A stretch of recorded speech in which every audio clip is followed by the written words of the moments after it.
بسم الله الرحمن الرحيم عم يتساءلون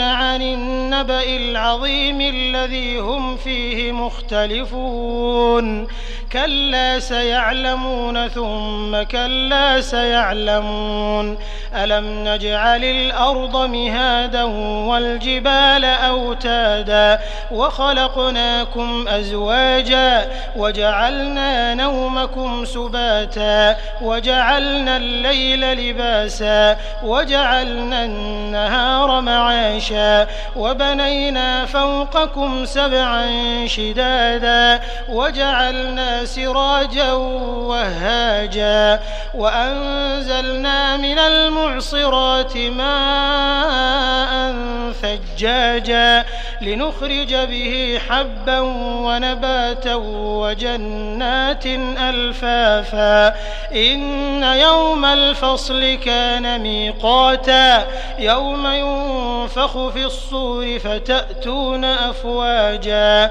وفتحت السماء فكانت أبوابا وسيرت الجبال فكانت سرابا إن جهنم كانت مرصادا للطاغين مآبا لابثين فيها أحقابا لا يذوقون فيها بردا ولا شرابا إلا حميما وغساقا جزاء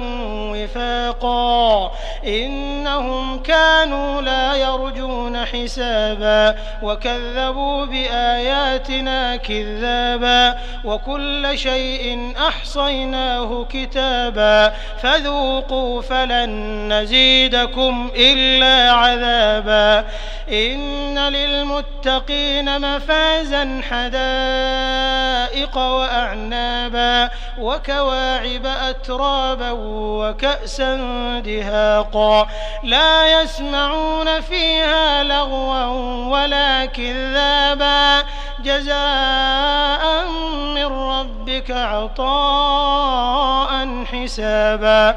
رب السماوات والأرض وما بينهما الرحمن لا يملكون منه خطابا يوم يقوم الروح والملائكة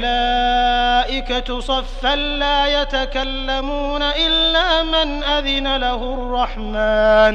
لا يتكلمون إلا من أذن له الرحمن وقال صوابا ذلك اليوم الحق فمن شاء اتخذ إلى ربه مآبا إنا أنذرناكم عذابا قريبا يوم ينظر المرء ما قدمت يداه ويقول الكافر يا ليتني كنت ترابا.